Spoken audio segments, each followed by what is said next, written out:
Hey, what up, y'all? This is your boy Ken Ivy, aka Pimpin Ken. You're watching The View from the Game. Thank you for tuning in. If you're on Instagram, you watch me live at RealPimpKen_. I am the actual man behind the Instagram. Yes, I do answer my DMs. When you DMing me. Hey, but check this out, man. While I got your attention, make sure you go get my book, The 48 Laws of Game. That's right, Pimpology, The 48 Laws of Game. You can get it at audible.com. All you got to do is type my name, Pimpin Ken, when you get to audible.com. And this book, as well as my other book, The Art of Human Chess. This is the book everybody's talking about. This is the book that your daddy should have taught you about. Everything that your daddy didn't teach you the game, it's in this book right here. In The Art of Human Chess, a study guide to win, teach you how to maneuver, teach you how to finesse, teach you how to play chess, teach you how to outsmart your enemy. You got to get my books, classics. Hey, man, also, man, make sure you subscribe, like, and make sure you let everybody know through notification where to come and get this joint at by sharing. And also, I am also the proprietor and the owner of HHF Mag, HHF Clothing, HHF Awards, and HHF Radio. Hey, man, stay tuned, man, and go to thehiphopfraternity.com and check us out. And every Monday, we're at the Ice Bar. That's right, 5456 Fayetteville Road, Atlanta, Georgia. Every artist get in free. Every A&R get in free. Every executive get in free. Everybody is free. Artists get to perform for free, and you get to park for free. The only free game in town. What's up, ladies and gentlemen? Once again, this is your host, Ken Ivy, A View from the Game, a.k.a. Pimpin Ken, man. And, hey, man, we got a distinguished guest. It's going to be the music segment. Hey, man, the reason why I call it, we got a music icon was we got my man, Twisted Black. You know what I'm saying? Hey, man, we in Fort Worth. As y'all see, you know, I've been interviewing people all day, so y'all might think I'm wearing the same clothes. No, it's just the same day. You know, I got plenty of clothes, you know, so. But, hey, man, before we proceed, I want you to make sure y'all hit that like button, hit that bell, subscribe, and share it. As soon as all you got to do is hit share, just share it on your IG, share it on your Snapchat, share it wherever you can share it at. And also, as customary, you know, I always say, you know, if you want to, you know, make a donation, you know, you can hit that super chat, or you can cash up me at 404-790-9627 if you want to cash out my man, or hit him up with a donation. You want to give them somewhere they can donate you a cash app or something? Absolutely. You can tap into that Scar on IG. Tap into Scar for Life with 2 R's. Scar for Life Entertainment. On YouTube, the real_Twisted Black. I mean, if they want to give you IG, you got a cash app you want to give them? Something? Nah, I don't. Okay, well, if y'all want to donate, last time I gave my cash app, nigga took all my money. Oh yeah, they can take it from there. What? Oh, I better stop giving mine out there. But anyway, yeah, man. So y'all, hey man, thank y'all for tuning in. So like I said, and make sure y'all prepare for the award show. It's gonna come to Atlanta, this Ugly Money Summit and HHF Awards. We got everybody coming. Sauce Walker, y'all see he just tapped in. My man Juvenile tapped in. Derez Deshawn then tapped in. Eastside Boys gonna be performing. LA, Young LA gonna perform. So y'all make sure y'all come. Y'all seen all the celebrities that's accepting their awards for the 2024 HHF Awards at the Atrium, April 7th. And we also got the summit, so if you're a DJ, tap in. If you're a music producer, tap in. So we're going to have people from all over the world, you know, giving a summit, doing conferences and so forth. So it's going to be a big event for Ugly Money Nietzsche. Y'all know how he do it, you know. So, hey, man, what's up, Twisted Black? Man, glad to be here, baby. Man, I'm glad to see you home, brother. Yeah, I appreciate it. You know, I was fortunate enough to make it in town for your video shoot. You know, and that was a pleasure. I said, man, anybody that do 17 years, I got to come. I don't care what it is, because I know he ain't told on nobody. You know what I'm saying? You don't do 17 and don't and read it out. And, you know, I mean, hey, man, if a dude told or something, like, I got a lot of partners, man, that went bad. I'm not tripping on y'all, man. So don't think I'm down on niggas that, you know, had to do what they had to do. But I do have a utmost respect for brothers, you know what I'm saying, who take accountability in this game. For sure. You know, I didn't have no co-defendants, you know what I'm saying, thank God, you know what I'm saying. So I had to, you know, really just do my time, you know, and I had to, you know, play it how I played it, you know what I'm saying. So, you know, when you in the game and you hustling with people, I used to always tell people, Black, I said, man, the reason why selling dope was hard for me, even though I sold a lot of dope, the reason why selling dope hard for me, because if I'm if I got a key, I get all my little homies on the block an ounce. One of them, you know, he making money, he buying plenty of ounces, but he riding around on 28s and he got loud music. And he bring a lot of heat, and then they get on him, they get on his ass, and then once they get on him, then they get on me. And now all of us, everybody that I'm working with, we all connected, and either, you know, with man, maybe 30, 40, 50 ounces, you know, that you may serve in a month. You know what I'm saying? You got 30, 40 people that can tell on you. Yeah, for sure. And so, you know, but when that does happen, and the ones that stand up, you got to get them, you know, their props. And man, most props to you, man, for being a stand-up guy, man. I appreciate it. You know, it wasn't easy. You know, I tell anybody, and I'm the same way you are, like a lot of guys' situation be different. So whatever you had to do to save your life, that's on you. You know, so I don't look down on a dude for the decisions they made. You know, No. that's them. But me, you know, I come from the game. I signed up, and I knew what it was. You know what I mean? So it wasn't easy, but I walked it down. And went to trial, blue trial. Did 17 years and 2 months. Started with 90. It gave me 90 years. Wow. 3 different 30s. Then I had to fight to get them consolidated. Ran them CC. Then I get them to 30. Then, you know, lo and behold, the crack law and all that, because mine was hard. That's back when they were sentencing us to 100 to 1. So when they came with the first crack law, they took 3 years off, like 20. So I had like 27. So, you know, in my mind, I'm like, okay, shit, I might be able to chip at this motherfucker. You know what I mean? So I started chipping. You know, I never stopped fighting, Ken. I never embraced the time. You know what I mean? The first 5 years was rough because I felt like, okay, I'm gonna die in here. Because I ain't gonna tell on nobody and I ain't gonna let nobody carry me. You know, so after that, then in 2010, it came with another law, and that took off 62 months. So, you know, I'm chipping now. Yeah, you chipping You now. know, so, but at the same time, by me not embracing the time going on, I'm doing it. Time going on. You look up now, I did a decade. You know what I'm saying? But I'm still fighting, shooting my appeals in. They shooting me down. But you just keep on scribbling on that At the paper. 4th district. But I was in the, what's my district? Y'all in the 2nd district, right? Nah, it's Appeal court. which one is it? Fifth. Fifth Fifth, district. yeah. When, Well, that's in Dallas. I think that's the same district. yeah, it's, I think we sisters with Louisiana. Okay. So yeah, it's the fifth district. So, and they tough. Yeah, they tough. So you know. Okay, so you did 17 years. Yeah. 90. You gave almost 70-something back. I gave 10 years and 2 months. 73 years back, right? I ended up giving, you know what, yeah, if you do it If like you that. do it like that. Yeah, once they consolidated, all in all, I gave back 10 years and 2 months. 10 years and 2 months. Yeah. Okay, so I guess everybody want to know how did we get to this 17 years, and who was this guy before he got these 17 years? So growing up, did you go with your mother and father? In the beginning, my father died when I was 11. Okay. So I'm originally from Detroit, Michigan. So my father was like, he was a staple in the city of Detroit. He was a hustler. Okay. Professional boxer. He had nightclubs, after-hour spots, sold weed, stuff like that. So he was a hustler. You know, when he had me, he was 55.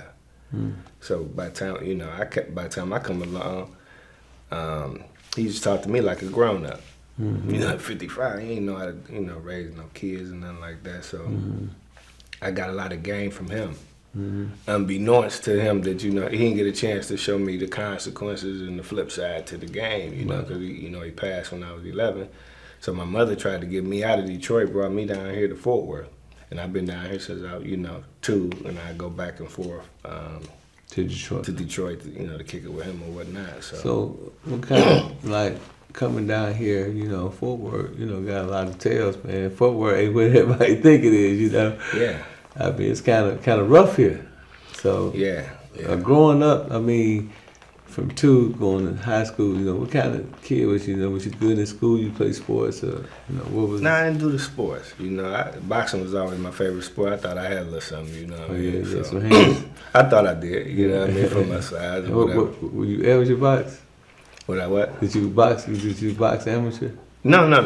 You talking about street box? Yeah, just street. Yeah, but you got understand. the My father was a professional, so Yeah. before I could really get a hug, I had to learn how to slip a jab. Yeah, They'd be yeah. like, "What's up, boy?" Yeah, he gonna shoot that bitch. yeah, So yeah, you gotta slip that out the way, you know. It was genetic. Yeah, my mother, she didn't want me to. After watching him box, she didn't want me to box. You know what I mean? So, but I just, ended up getting into, just like any other kid growing up, getting into squabbles. Then I talked a little different. Mm-hmm. You know what I mean? So I talked proper, so niggas thought it was sweet. Yeah, You thought know. they could come up on it. Yeah, so. Till you lay them 500s on it. Well, The beans on my record decent, but Detroit. Those with Bill said, I lay the beans on it. Yeah, I had a different mentality coming from Detroit, though. Right. So I was already waving the pistol. Yeah. So that became my MO. So, fortunately, but unfortunately, that kind of, So, became my thing. when you went to high school, what was high school like coming up in Fort Worth? You know what I mean? Was it like that you had a regular high school, or was it rough? How was it?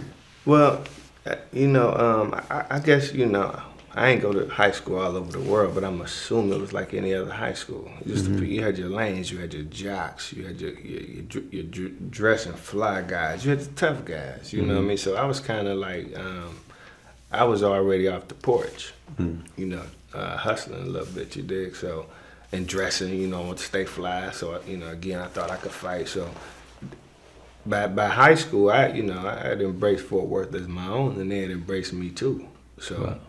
It wasn't as rough as it is now, per se. You know what I mean? Niggas wasn't coming to school airing it out and shit like that. I'm from Chicago, right? Okay. So when I was 5, me and my brother, it's like a store. It's called Jews. It was like a Walmart, but it was called Jews. Jews grocery store. We used to be out there hustling, asking people for quarters and shit. That was our first hustle at 5 years old.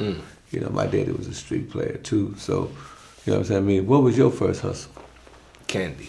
Candy. Yeah, see. I sold candy in high school. See, when my pop died, he had all these stores and shit. A couple stores. My mama had a store. Where they sold weed out the store. So when he died, we had a surplus of candy. So I take the candy, going to school, bartering for money. Do you think that's where you get your hustling skills from?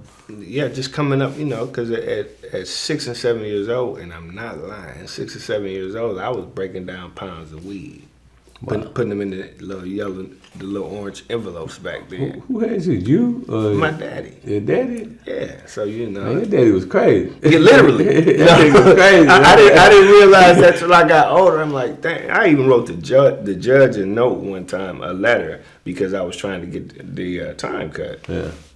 And my lawyer kept saying, hey, man, we want you to throw yourself on the mercy of the court. I said, man, you keep asking me to throw myself at the mercy of the court. What good is that going to do? So I wrote a letter and told him, I said, listen, I accept my responsibility. I told him in court, it's public record. Because he wanted me to apologize, for my record. The murders, attempted murder. I said, I'm not going to apologize for that. I said, I just, apologize that my family, rode with me all this time. You know what I mean? So, long story short, I wrote a letter. And I told him, I said, man, I had a good father. And because the Bible say, train up a child in the way he should go, right? So my father taught me everything that he knew. He did, but I didn't realize until I got an adult. This shit was illegal. It was crazy, Ken. But see, it's crazy because that's why I know you're a real dude, because my father, right, he taught me how to shoot cricket dice. Okay. So at 14, I'm trimming all the niggas at the high school, even the seniors, right? And I had my partner, JD. I taught him the game, too. So I was hustling and, finessing, the game, because that's what my father taught me. And people, well, my father said, you was busting down weed. That's why I wanted to say this. My father used to put my dice in our Monopoly game. He'd bring his little tricks over there, the niggas that he trimming. He said, hey, go get y'all, we ain't got no dice. He act like he ain't got no dice, then we'll get the dice, we'd bring out Monopoly game. That's how he would, the motherfuckers would be, a whole bunch of shit. I don't want to say it because I don't want the players to think I'm giving up the game on the craps. But, You know, that's that. Yeah, but go ahead, man. So Yeah, your father had you busting down weed at 6, right? Yeah, I mean, you know. So what was you thinking? I mean, like you just busted weed that you thought it was like some flour or? Nah, Yeah. it was. I knew it was weed. You knew it was weed at Yeah, 6? I mean, because he sold weed. You know, yeah. But as a kid, you ain't thinking nothing except what your old man taught you. Make sure it weigh up. And take this card right here. You know, put it on top of an album cover. You know, put all the weed up here and sift it and let the seeds roll down. You know what I'm saying? Shit like that. You know, the weed was full of seeds. Yeah, well, I guess I'm a little guilty too. I rode my son around with me and my host when he was a baby, you know, because his mom was running the game. So I can't really call your daddy crazy because people probably call me crazy too. Yeah, they call me crazy, and they're right. You know, because according to the norm, society's norm, then anything outside of their norm is crazy. So, you know, their definition of crazy, you know, I fit it. You know, so did he. But in the end, like even in the note to the judge, it was wrong. See, but I didn't know it, and apparently my father didn't either. You know, he was just giving me the tools that he felt I needed to survive as a young black man. You dig? So I'm sure that at some point he would have gave me the consequences so I could, you know. So what was you doing at 7? Still busting? I mean, this was so just. you busted weed up until he died. This was our lifestyle, you know. So that's why my mother wanted to get me out of Detroit. She wanted to get me away from my father. She was like, "Oh yeah, Detroit niggas, yeah, Big Meech, all them, Bush Jones, all them, they be hustling up there. Yeah, you know, she wanted to get me away from him. You know what I mean? So I could try to learn something different. In Texas, you had a lot of opportunities. It was pretty. It was clean and shit. You know what I mean? And so you know, long story short, he gave me what he knew, and that, you know, shit. Like, so when did you say, okay, I got the game? I've been fucking with Pops. You know what I'm saying? From 6 years old till he had his untimely demise. So now, Pops is gone. You know, when did you start like getting your own moves and start busting your own moves? And when did you say you got the game? Did you wait until after you got to school, or did you start continuing to hustle? No, what happened is, again, I didn't realize till I was an adult, is that mentally, you know, when he died, it fucked me up. You know what I'm saying? I hope I can cuss. Yeah. So, you know, that did something to me when he died. I didn't know. You know, my family, you know, they knew. But so in the 6th grade, but now I'm getting in trouble in school. You know, I can't stay in school. You know, I'm getting kicked out because, you know, I'm trying to bring this Detroit shit down here to Texas, and you know, the principals wasn't having it. Then down here in Texas, they wanted to give you like pops, physical pops type shit. Like we get to hit you with the ruler. I mean, with they this did that paddle. back in the day too. Yeah, and I wasn't having none of that, you know. So my aunties being from Detroit, my whole family from Detroit, they were like, hell nah. My mother, she was with it. Hey, we got to pop them. Pop them. You know, but by now, shit, I'm finding my ways to the most ratchet places in Fort Worth. You know, I'm selling weed, you know, of course. So, you know, that's what. So that was your first introduction to the game. You became the weed man. I started just selling weed. Yeah. So you know. at your height, how many pounds you think you didn't hustle up on? Oh man, I couldn't say because it didn't last long because crack came right after that. Oh, so you got to the crack game? Did I? So in '85? It's around. I think crack hit around 85, right? Yeah, that's when I around. first seen it. But Texas was a little bit slow to it, so I'm gonna say Right. around 90. 80. Hell no, 86, 87. Okay. You know, it got introduced, but in the beginning, we thought it was cool because, you know, they're like, okay, we're going to, because I was getting high. I'm 15, you know, getting high. Yeah. You know, I'm smoking crack. Didn't know I was smoking crack. Smoking crack? Man, like a month. 15, bro. Man, I could never imagine you smoking crack. Well, shit, a lot of people couldn't. But you know, my partners, right, I remember, you know, we used to be in the after hour. Them niggas, you know, they went from blowing and then they start smoking. Yeah. Right in the after hour. Right. But didn't nobody know what it Nobody knew the was. place. Yeah, Yeah, you thought it was, because I'm trying to hang out with the addictive. older guys, you know, so they was breaking it down and putting it, you know, in the weed and calling it primos. Yeah, primos, yeah. So I thought I was doing something cool trying to hang with the older guys. This shit led to you nigga actually fuck with the pipe. Like a motherfucker, you know what I mean? So 15, smoking the pipe at 15, I know you was robbing motherfuckers, do all kinds of shit. Because I'm hustling, you know. I never got to the crackhead stage, thank drink. All glory to God. Oh, you was getting high. You wasn't. Yeah, I was getting high. You wasn't a fiend. No, I never. I mean, I guess it's Depends up on to the interpretation. beholder. Yeah, right. So I put it like this: if I don't go to the boys' home when I'm 15, then I become a crackhead, probably. Because that was enough time for me. I went and I sat down for like 6 months at 15, 16 years old. And that's when the crack really hit. And you should like, oh, this some dope fiend shit. I went palms up with that, doing my test. When I got out, so now I embrace the game. But Black, I got to ask you this question, because I know everybody. Why would you be smoking crack at 15? Not that you smoking crack at 15. Nigga, you was a bad little motherfucker. Nigga, I mean, getting high at 15. Getting high because the thing. I ain't smoked weed till I was 21, man. Oh, yeah. See, we was different. See, that's what I'm saying. My daddy introduced me to a lot of elements of the game early. Right. And I was just a kid. So you don't know how to cipher through all of that. You don't know how to align the, hey, I should do this, shouldn't do that.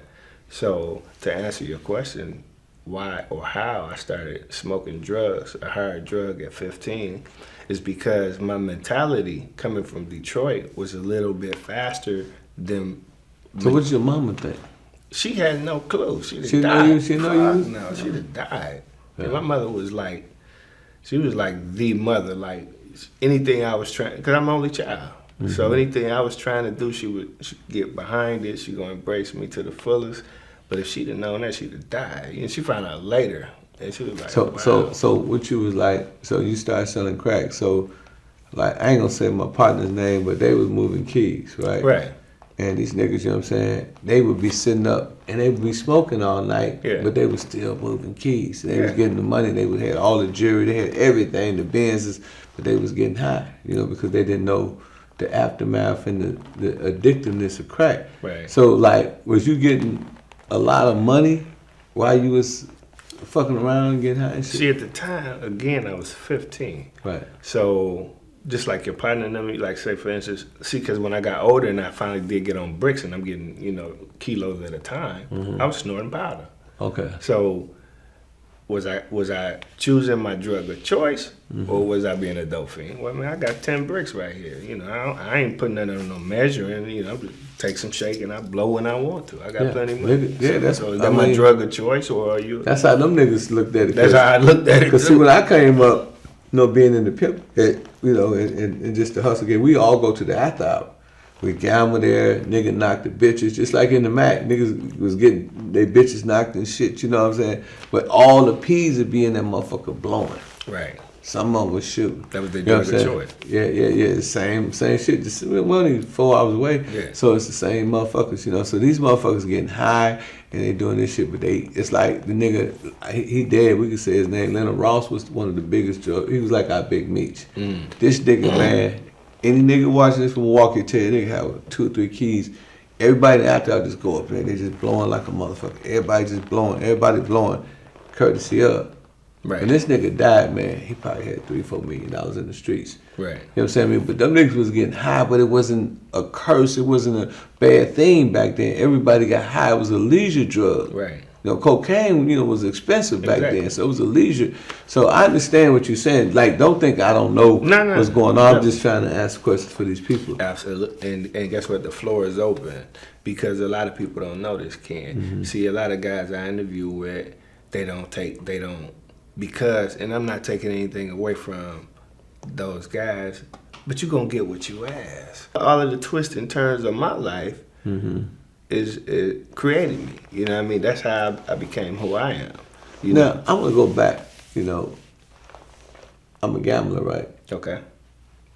It's a lot of players in this town, man. Sure enough. There's a lot of niggas that had the game that I had here. I mean, so y'all got a real big after hour scene. So when you was 15, did you hang out with them players? Like, I know a lot of them, I ain't gonna say their name. We talk about Cam, but it's a lot of players, D now, Uncle and all them, all little D, Uncle and all them. I've been around them niggas, gamble with them niggas, Was you around when they had the after hours and the player shit around? For sure. See, by now, tell us a little bit about that. Okay, by now, by the time so boom, like I said, I go to the boys' home and shake that, shake the whole Primo thing and all of that. And when I get out, I stayed out 33 days. I still remember 33 days, and I'm in the game, in the crack game. So I worked my way up from one of my best friends gave me a half ounce and a worker, and I was locked. Yes, that's perfect. Man, he gave me a half ounce and a worker, so I'm locked in. You know, I'm on the south side of Fort Worth. So long story short, to get back to your question, by now I'm scratching. So I scratch, like how do they say, from crumbs to bricks. So by now I'm 17, 18 years old. Cause I done scratched me, you know, back then thought you was rich, you done made you 3,000-4,000 on the block. I fall up in there with them players and watch Isaiah and John Wayne and, you know, Eli, all these old players and guys that shot dice and stuff like that. I wasn't much of a gambler. But that was the scene you wanted to be around. Yeah. So I can absorb some game from guys like yourself. Right. It made me feel like a player. You know what I mean? And then they knew me. When I come through the door, they be like, okay, here come Black with that motel money. You know what I'm saying? They know I'm going to throw it up. They going to break me. I don't know nothing about the night. Hey, Black. Niggas like you was my favorite nigga. Yeah. Man. I broke so many drug dealers in Milwaukee, man. Hey, man, we used to love to see you niggas coming. They go sell all that dope. But guess what, though? See, I didn't understand it at the time. See, so I paid for the game, Ken. But one game, see, let me tell you something, man. I say this on most podcasts. One game pay another game. See, you selling the dope, right? We gambling, but we come in and some, not me, but some of them niggas, they buying the dope. If they ain't buying the dope, they buying the pussy. Then the bitch that buy the pussy, she buying the dope. And then the robbers coming, they trying to rob the niggas that selling the dope. And then the killers, you know what I'm saying, they taking the hit. They killing the niggas that robbed the dope, man. You know, so one game pay another. You know what I'm saying? So yo hustling only made it possible for niggas that was trimming niggas for the game to be in the game. Because it wouldn't be the game if them niggas didn't trim you. It wouldn't be the game if them niggas didn't go buy no pussy. It wouldn't be the game if them niggas didn't go get them a motherfucking 8-ball and blow every now and then. Right. You see what I'm saying? So I understand.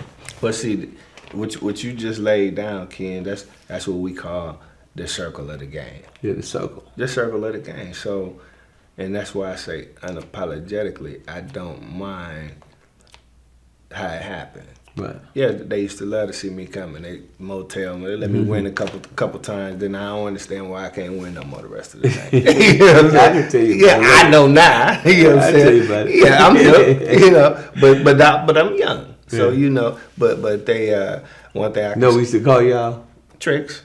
No, Ocean. Ocean. Yeah, I mean your money longer than thick. Yeah, is Ocean. yeah. Well, you know, hey, but one thing I will say is outside of the gambling spots, if I see them in the street, or, you know, especially when I became an adult, pardon me, man, I thought I had this on silent. When I became an adult, they had a lot of respect for me. You know what I mean? Those guys, they treated me like a player. You know, by this time I'm hip. You know what I mean? They wouldn't dare ask me to play a dice game. You know, so, and my reputation was different then. You know. So you moved up to some keys, right? So you started moving weight, right? So when you move weight, like, you know, I like I said, I tell niggas I got a little weight sometimes. You know, but I like to busting my keys down in the dimes. You know what I mean? I was a greedy motherfucker. You know, I ain't sell dope long, but you know, I take a whole key and bust down. Right. You know what I'm saying? And little bitty dimes too. I wasn't doing the bonus, right? I was a greedy motherfucker. You know what I'm saying? But I ain't last long in the game. You know, did you get to the point where you was serving niggas ounces and halves and nines and shit like that? Yeah, for sure. And then like you say, the circle of the game, a lot of those players, they used to break me in those dice games. I used to serve them too. So they're the circle of the because game. they had habits. Right. Most of them, you know, wasn't selling dope. They was gamblers. They was trimming niggas, but they would come and get high, fucking with you. Yeah, and then not only did I serve them, and did they come to me for that, is they came to me because of my discretion. Yeah, just because I may have served one or two of them, and these is, you know, they the niggas. I wasn't going to, I wasn't putting their business out there. So when did you get that, you know, we all get that whisper from one of the OGs, say, Black, check it out, man, these niggas, they watch you, man. These niggas talking about robbing you, man. I got you got to stop making examples on niggas. No. That I didn't get that whisper. I got a whisper. I was making an example out of niggas before I got to keys. So you was already about that life. Yeah, I had already. That's how I ended up getting shot. See, I had went from selling little weed and stuff like that, but by me having a different mentality, a Midwest mentality, I was already putting that iron on a nigga. You dig? So that carried me, you know, to where those older dudes, you know, they treated me a little different. Yeah, that nigga don't play. Period. He ain't going. He ain't going. He ain't went. At least he ain't went yet. So he ain't giving it up. He gonna do like Mike Tyson. He gonna fight for it. No, real talk. And I'm not saying I'm rob proof or nothing like that, because anybody can get caught slipping and get robbed. But I would never pray. Yeah. You know what I'm saying? And praying on niggas. In the beginning, I was, you know. So this is a crazy question. You know what I'm saying? Because did you ever rob the plug? I mean. Now, the reason why I asked you that, because my niggas, right, I can't say their names, but they had plenty of work. Right. But they would always rob the little Mexicans and shit, man, in our neighborhoods. You know, they'd get to a certain level, and then they'd rob the plug. I'm saying that I could never understand why they did that. Well, I'm going to tell you, Ken, I'll just be totally honest with you.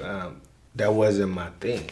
Mm-hmm. You dig what I mean? I was searching for the plug for so long, and to think about robbing him, just... That wasn't it. I wasn't a robber, because you got that's the circle of life. We talk about the circle of the game. Yeah. That wasn't my thing. I wanted to get the plug and embrace the plug and run that bitch out. That's probably why them niggas never really blew, because they couldn't never it never happens to the next for them. level. It never happens for them. Yeah. See, and that's why as you get older in the game and more seasoned, you realize you got your jackers, then you got your dope sellers, then you got your gamblers.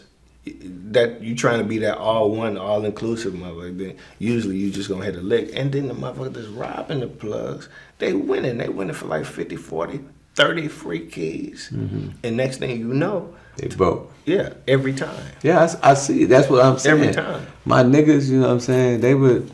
I mean, I just couldn't understand it, right? Yeah, You know, I mean, I would never do that. You know, I mean, I have robbed niggas because they might have been pillow talking to a bitch about me, and I have my niggas go over there and check them or some shit like that. Yeah. You know, but I ain't never just rob a nigga because he had some jewelry on. But you know, I was like, man, that bitch ass nigga, man, y'all go check that nigga. You know what I'm saying? Right. I would do that. You know what I'm saying? But I was young. No, I'm talking about, man, 30, 40 years ago. I was a kid. Yeah. But you know what I'm saying? Me, so I understand. So now that you got the keys and you twisted black now, right?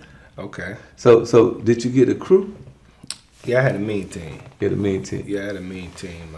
You know, everybody likes to think they had a dream team, but so like a supreme dream team. Well, you know, my circle was small. Yeah. You know what I mean? It was really my day ones. It was my cousin Shannon from Detroit. It was my best friend Caddy. It was my best friend Gangsta Wayne. You know what I mean? R.I.P. him and his couple brother. You know what I mean? And Nitro and Pooh. You know, we all. I had a decent team, and we looked at money. So did everybody eat like Big Meech? Everybody ate. You know, I knew Big Meech personally. You know, we used to hang out at 112, all the clubs, Club Kaya and all that shit back then. And when I used to see Meech, all them niggas had money, man. Yeah, see, that's the thing, though, you know, and I give Meech his props. You know, I never met him personally. I saw him in Miami a time or two, but he didn't invent that. You know what I mean? He just, no, the Pony Boy. I was in the feds with Bush Lewis and all that. Yeah. I mean, I'm just saying Detroit niggas been doing that. That's why I tell niggas that. But not that. I'm just saying he didn't invent that aspect of the game. Right. See, to let everybody eat. Yeah. That shit came way before Meech. Yeah. Hey, like I said, I was in the feds with the Adidas boys, the Pony boys, the Young Boy, Pony Down, all that. All them niggas. Yeah, I was in jail with them niggas, man. You know, they was babies, man. Them niggas was like kids. Y'all tell man, y'all niggas is crazy, man. Y'all niggas get a lot of money, man. Yeah. Y'all do not quit. Y'all go take that shit to the limit, man. Yeah, I can say that about Detroit niggas. I say that too, but you know, but then this is an on camera correction. Detroit niggas, I can't speak to that. Right. Because I'm a Fort Worth nigga. Okay, you Fort Worth. Yeah, you know, I was born there, but I was really groomed But your there. daddy, see what I'm saying? Can't take that away. Can't take away the roots. You can't take away the roots. Yeah. But really, you know, when it come down to game. You know, I got a similar situation. Okay. I'm born in Chicago. Right. I moved to Milwaukee. Okay. So every time you hear me talk on Lil John, www.pimpkid.net, you know, Milwaukee, Wisconsin, you funky bit. So Niggas in Chicago be tripping on me too because they say I embrace Milwaukee. So I understand Milwaukee is small, Chicago is big, Detroit is big, and Fort Worth is small. So we got yeah, but you know I don't really have them problems. You know, if niggas really don't, they never have. You know, like if a nigga got my slick side mad at me or something, then you know I've heard episodes. A nigga really from Detroit or something like that. But that's the type of shit. That's only the rap shit. Yeah. That, you know, I mean, no, you know, street. One of the niggas that ratted on me, Fritz Hicks. You know, that was one of the things he said. You know, he was like, man, nigga really from Detroit. Because nigga was on his line like, nigga, how you gonna do black that? He was like, man, that nigga really from Detroit. You know. So anyway, that's sucker shit. But I said that to say that, and I get Detroit. They probably you can't trade your roots. That's just what it is, you know. Yeah. Just I think it's a lot of your daily ways because it is the way you explain your story to me. I've heard it so many different combinations from Detroit people. You know, Detroit niggas. You know what I'm saying? They just move different. You know, when it comes to hustling. You know, they ain't just for to move a key. They gonna move 1,000. Right. They gonna keep going. You know what I'm saying? Then you know it's the same thing in Texas because I know some partners that I got that was hustling here in the town, you know, in Texas, period. You know, I want to call their name or what city they're from, but they were some hard hustling motherfuckers too. You know so yeah, you can't. So your team, you know what I'm saying? I mean, everybody ate, right? Everybody ate. That was my, even to this day. See, that's how I want it to be because when everybody eat, nobody got to eat out your back. So yeah, my team ate. How many of your team members cross you? None of them. No mama. None of them. Yeah, the tight team. None of them ever crossed me. Yeah, and I've had guys that became a part of the team. So was never no jealousy? If it was, it just didn't come to fruition. Yeah. You know what I mean? I'm not trying. I ain't putting nothing on it, Ken. You know. Yeah, no, you just being honest. And, hey, these still to this day. These my day unos. You dig what I mean? So when we did the video shoot, I think it was in this area. Man, about I don't know, maybe 200-300 niggas showed up for you, and they were treating you like you was the Godfather. Right. You know what I'm saying? Me and D, all of it was like, man, Twisted Black, and he was like, Ken, you gotta come to the video shoot. Right. I said, who? He said, Twisted Black. I said, who's Twisted Black? Right. He said, man, dude, just come, man. Right. You gonna see he that nigga in the town. Right. And when I came and I said, oh man, bro, I ain't trying to front for no camera, man. Them brothers treat you like you was a fucking Godfather, man. So I mean, you have to be somebody, because I'm not from Fort Worth. You have to be somebody special. God got to have favor on you, because if all these dudes, man, and you know, I don't know if they was Crips, Bloods, or I know they was something. You know what I'm saying? Because they all looked crazy and rough, but you know what I'm saying? They was respecting you. Right. They brought out the nice cars, the whips, the niggas had jewels on, and you know, they was some young boys. Right. And you know, they went ill mannered. Usually when you I've been in Fort Worth and been in the club, and they just go to shoot indiscriminately. Plenty of times with D, you know, he had me. I think I told you earlier. I'm at a club. Yeah. They get to shooting. I'm standing there looking around. He said, "Pimpin, let's go." I'm like, man, shit, man, this happen all the time in Chicago, Milwaukee. This ain't nothing. It's a daily occurrence for me. So I seen the funk time. You know what I'm saying? I seen the crazy shit. But when your shit came, it was not one instance of violence and nobody tripped or nothing. That was amazing. Yeah. Well, first I'm gonna give all glory to God for that. Like you said, you know what I mean, but. One thing I said, because it was Crips, it was Bloods, and it was Mexicans there. Yeah, I seen the Mexicans. That's what I'm trying to tell you. That's what I'm trying to say, Black.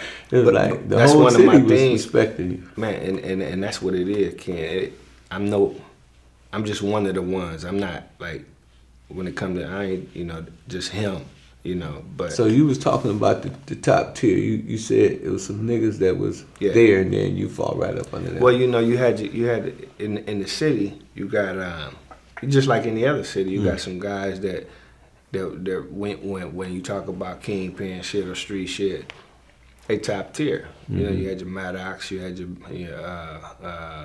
Bobby Reeds, your Douglases, even L.A. Ryan. He from California. You know what I mean? He came down here. He's just one of the ones that, you know, those names gonna pop up. But when you get off that tier of the older guys, my name will be in there. You know, I'll be thrown in there. Okay. mine would, you know, I kind of had music shit involved. You know, I put the state, I put my city on my back, and I represented it everywhere I went. Even in prison, last 17 years, everywhere I went, I held up that, you know, that flag. Okay, I'm gonna talk about that. So, I'm just giving them a chronological, right? So the dope gang, you know, you're moving weight and shit. You know what I'm saying? You got your team. You know what I'm saying? Your cousin from Detroit and all that shit. They moving with you. You know, y'all moving work. So, when did the drama start? You know, because I know you told me, you know, that, you know, a lot of shit had happened. You had to neutralize shit. When did, you know, motherfuckers just start, you know, doing crazy shit? You had to let motherfucker know Black is in town. It wasn't no, man, immediately. Immediately. Yeah, it wasn't like a certain time to where that started. It was just along the way, Ken. You know, I hear some guys say shit like this, like if these dope niggas, I've heard this a couple of times. Hey man, if I need my pistol when I sell you some dope, then I shouldn't be selling you dope. You know, to me that's just ill-advised. Mm-hmm. You dig what I'm saying? Because you don't know when you gonna need your pistol, nigga. Yeah, because nigga might be trying to jack you. Yeah, you never know. So he's just talking about the robbing the plug. Yeah, you know. So basically, you saying to me, everybody that, you know, I fuck with, I trust. Mm-hmm. I don't. It's not necessary for me to trust you, man. I just trust that you coming to get your work and getting the fuck on up out of here. Mm-hmm. And if you need help with that, then I'm gonna get you up out of here. Mm-hmm. Period. So I'm not gonna say it was a certain time when the drama popped off, Ken, because it didn't happen like that until toward the end when I got shot, type shit. So along my way, problems occurred, and I was laying shit down.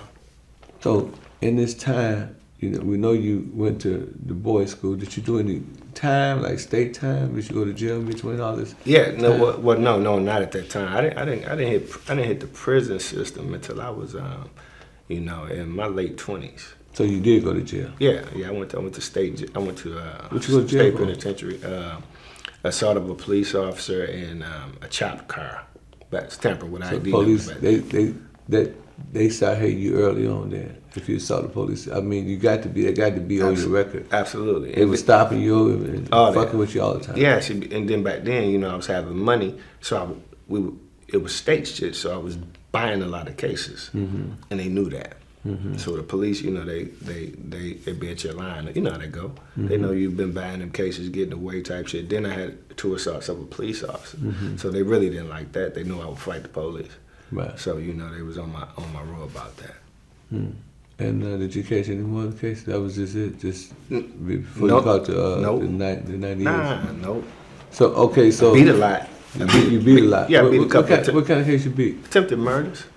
So that's what I was talking about. That's when the drama and all that shit was going on. Yeah, but you know that was like I said, it just was happening. You know, as I ascended, mm-hmm. you know, I beat a couple of attempted murders, couple of gun cases, shit like that though. So at the height of your hustling, which you know the young black, you know, how much money you think you was holding? You know, because you know I just interviewed Perry Roberts. She's a trap queen.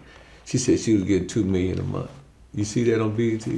No, I didn't. Her name Perry Roberts. She was getting some money. You know, Keisha, the girl, the BMF girl, the lady, all them, they got, Judge Matthews got this thing called American Gangster Trap Queen. Man, these women was getting a whole lot of money. So I'm saying, you know, what do you think at the height of your hustle, you know, what you think what you was clocking a month? I couldn't really say, but I done been a millionaire twice. Okay. You know, so you did get the millions. Oh yeah, from the game. Yeah, definitely, and once on paper. So once on paper.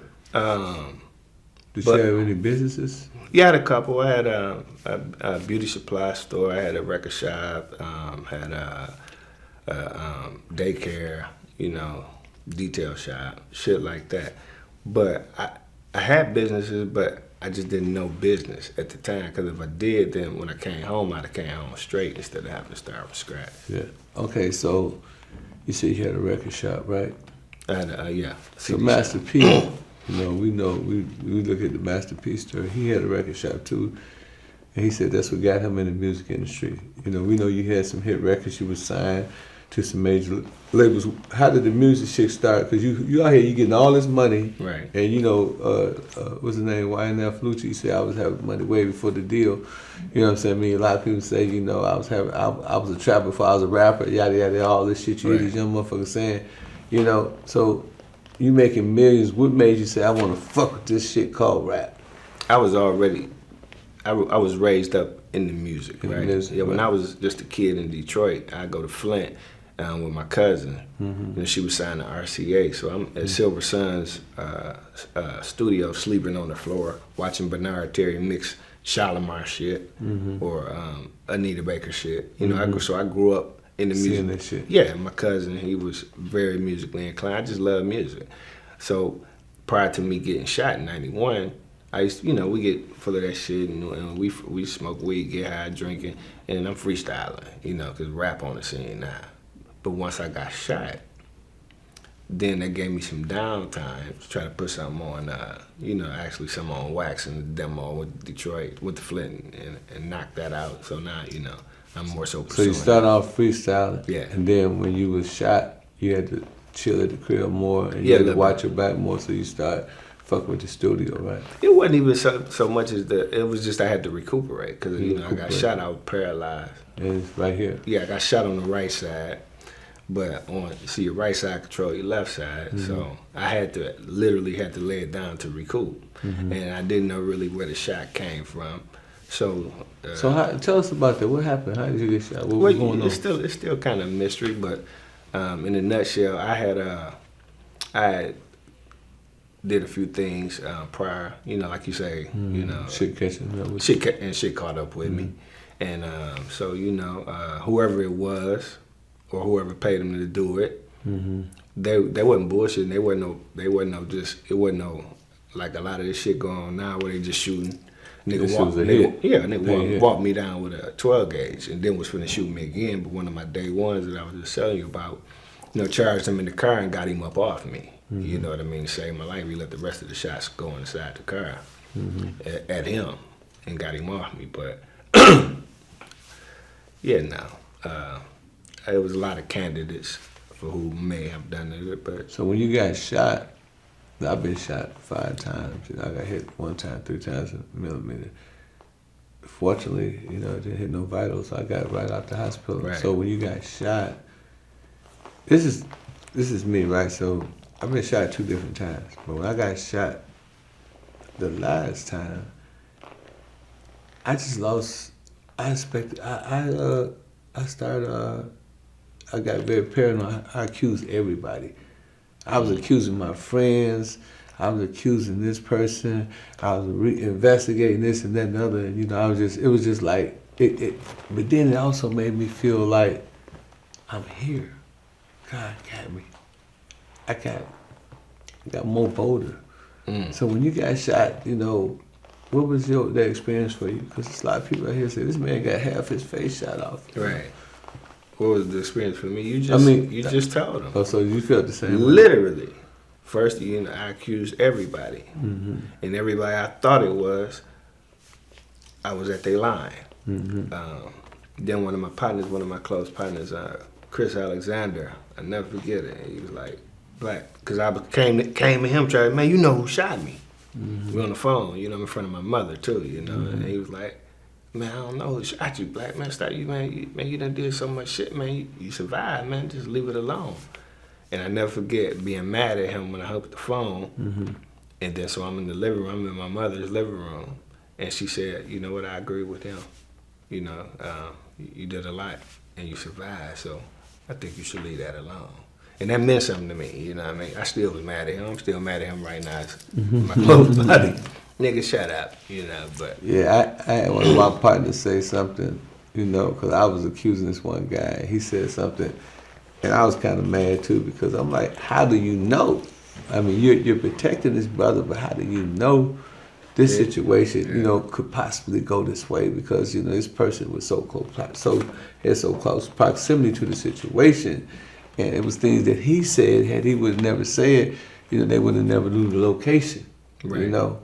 And, you know, at this time, I'm pimping like a motherfucker, you know what I'm saying? So I'm cross-country pimping, And, you know, niggas ain't even worrying about me on that level no more. You know what I'm saying? Because I did all the dirt back in the day, you know, being a gangster, you know, not a gang member, just being, you know, you got to, in Milwaukee, you got to make your name. You can't walk around with all your jewelry, Right. put in some work, right? So I had to put in my work and all that shit.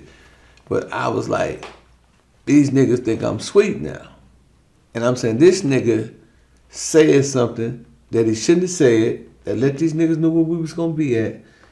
And I was explaining to my man. He said, no, man, nah, dude, you know. And I was mad at him for a while, but, you know, I guess that's a part of being shot. You know, everybody is guilty.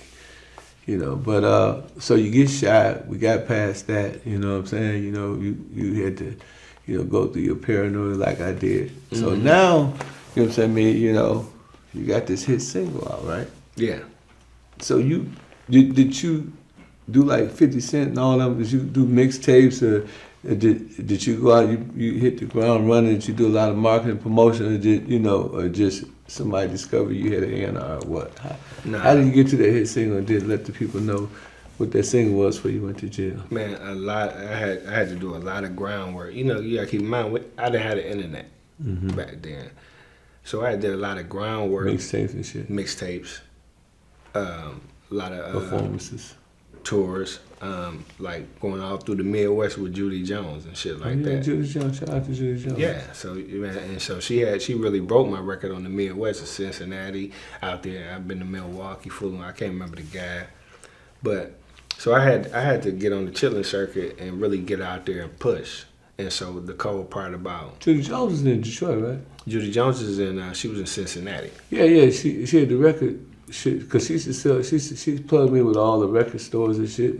Back then. Yeah, that's my girl. Yeah, I mean, light-skinned lady, right? Yeah, she was sharp. Yeah. Real sharp. She died? No, she's still here. Oh, okay. I talked to her since I've been home, but I think she out the business. Yeah, she know me. She know me. She know me. She helped me get into the Detroit market. I had a DVD called Pimpin came out. She showed me the whole circuit. Yeah, that was her circuit. Yeah, she put me on the game. So same thing. Man, what do? Man, you my brother, man. We got so many. We know the same people. That's crazy. Yeah. So doing that. So finally, when I ended up going to Atlanta to fool with DJ Toon. Yeah, that's my man. And I met him through some street ties. One of my mentors. Heavy. Knew one of his best friends, Zoe, and they put us together. And so Toon took the time out, because Toon was already on. He took the time out to, get me in there, get some beats up on me. So and he told me this here. He told me, he said, man, if you serious, man, then, if you could pop up more to Atlanta, then, we could work, because you got something. I say, shit, serious. I said, shit. So I called one of my partners down here. The next week, no exaggeration, I had a condo up there in Atlanta. I got a condo up there, took a couple of my cars up there, and I called Toomp. I'm like, hey, I got a place up here, on, what was it, West, I forget the name of it, West Colonial. And he's like, for real? I'm like, yeah.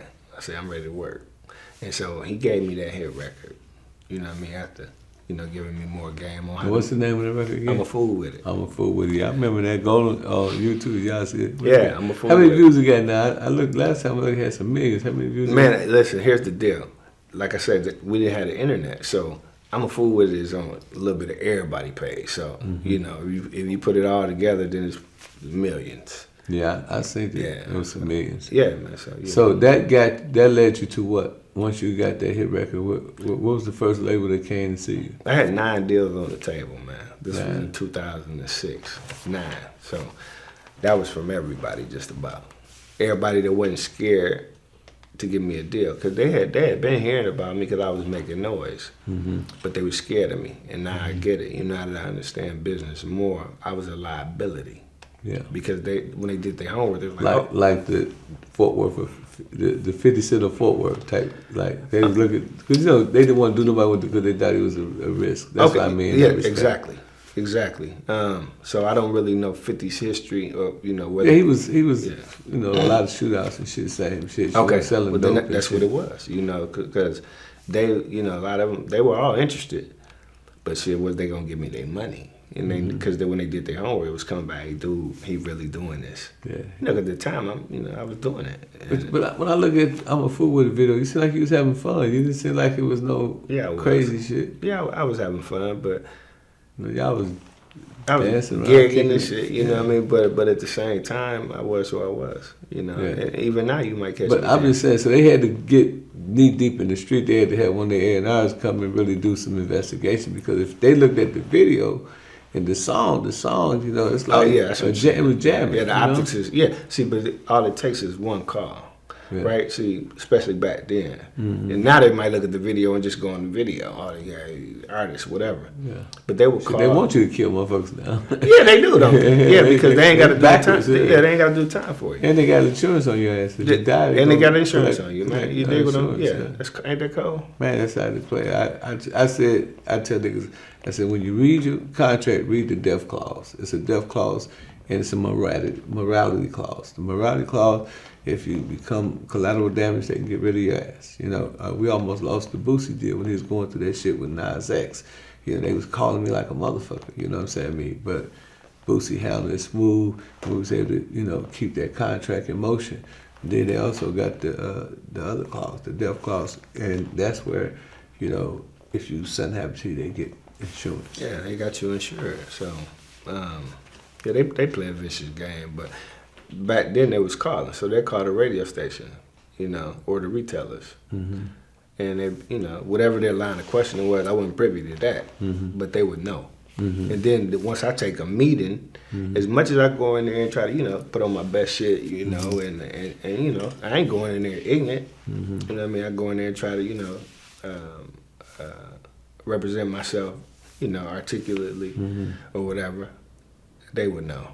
We're like, no, this is fun. Yeah, or you know, whatever it was. So a few people was willing to take a risk. So what was the first one? Well, what it was is by me fucking with Toomp, it was getting me past that, right? Because Toomp is somebody, you know, in the industry. They was like, okay, well, you know, he rocking with Toomp, but they wanted Toomp to sign me as an artist. So basically, put the onus on him, you know, the responsibility. So he's the first one to sign you.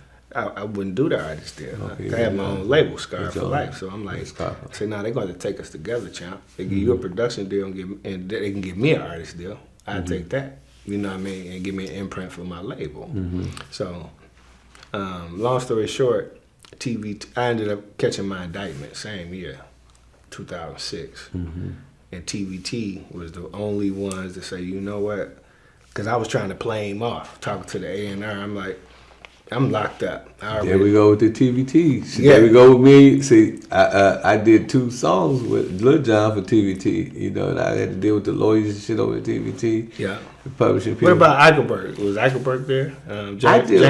I deal with Vince Phillips. Okay. And he got all the business straight. You know, I signed everything with him. Okay. You know, and he was working as a legal aid, I guess, for the boy Lil Jon, the brother Lil Jon, and that's who I deal with. But I actually seen their contracts. I had to sign some shit from TVT. So I said, me and you got a lot of similarities. We do, yeah. And so you get with TVT and you caught the indictment the same fucking year. Yeah, right then I caught the. That's fucked up. I did a listening party in New York, Sony studio, man. So everybody was biting. So you know, I would have went another way. Sure. Yeah. But TVT, I get locked up, and I'm still communicating with James. I think his name's James Eichelberg. And he was like, "What's the noise in the background?" And I was like, "Shit, I'm at the boxing gym, you know, with my son. You know, my son was in boxing." So he said, "Okay," you know. So then I talked to him another time. Hey man, what's up with the contract? I said, you know, because they said they're still gonna do it. So I'm trying to get this money up out of him right quick. You know what I'm saying? Yeah. And so he was like, "Hey, Black," about the 3rd time, like, "Hey, man, the streets talking." I said, "Shit, what they say?" He said, "They say you locked up, you're in the feds." I said, "Well, I ain't gonna lie to you. Yeah, I'm in the feds. Man, they got me on some conspiracy shit, but I'm gonna beat it because I'm innocent." And he was so player. He was so player. He said, "Man, I'm gonna push the deal through anyway. We still gonna give you the signing bonus. We still gonna give you the independent marketing bonus budget. And we gonna rock with you. And you say you going to trial?" I said, "I'm going to trial." He said, "You say you going to beat it?" I said, "I'm going to beat it." He said, "Well, we're going to ride." They got Yo Gotti on the song. And all, you know, Yo Gotti was over there. So he on the song called Throw It Up. Throw it up. And they rolled. They really did. But I didn't know how the feds play. You know, the chances of beating the feds is like you got better action. They trying to throw a rock at the moon. Or me sit here and hold my breath and try to. And when I get through holding my breath, I'm a white man. So yeah, as you know, I lost in trial. Yeah. And in 2008, I think they went down. You know, but they rolled, man. So when you first got that call, when you was calling him and you was in the feds, I mean, they was recording the conversation, right? Yeah, of course. Did the Attorney General, the District Attorney try to use that against you? No, they didn't. But what they did do is they tried to let some of my lyrics come into play in my trial. Like I got a song called "Cook My Way to the Top." You know, I'm talking the game shit, you know, whipping and all of this. And they tried to, you know, admit that. So what they did is, this how they play. He says, the judge said, well, no, we're not going to allow that. So the district attorney stands up and say, but Judge, Your Honor, he's saying, I'm going to cook my way to the top. All I need is a Pyrex pot. So he says it. And then the judge, he play his game. He say, oh, you can't strike that. And he look at the jury and tell them, oh, you didn't hear that. How you tell the motherfucker they didn't hear something? Yeah. They just heard the objection come after this, you know, like I said, once the toothpaste is out the tube, you can't put it back in. And then you look over here, listen, man, you the judge, but you ain't God. You looked over here and told the people, hey, you didn't hear that. Ain't that a bitch? Y'all knew y'all was going to do that in the beginning, you know, at this stage. You know? And this one they gave you the 90 years. Yeah.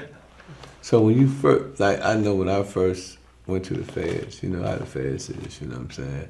Niggas from all over, you know what I mean? You know, when you go to the state joint, you see all your homies, you know what I'm saying? Now you're the MCI. It's different, yeah. You know what I'm saying? You know, you see nobody. So what was your first thought when you first came in the door? Did you like, man, I'm just finna lay niggas down? Like, cause, you know, I mean, that's what a lot of niggas do when they come in, they got a lot of time, like, man, I'm finna just make an example. Or nah, did you just... I didn't. I lie to you not. When I went there, Ken, I was like, I'm finna go commit suicide. Damn. Yeah, that's what I'm finna do. I'm finna die.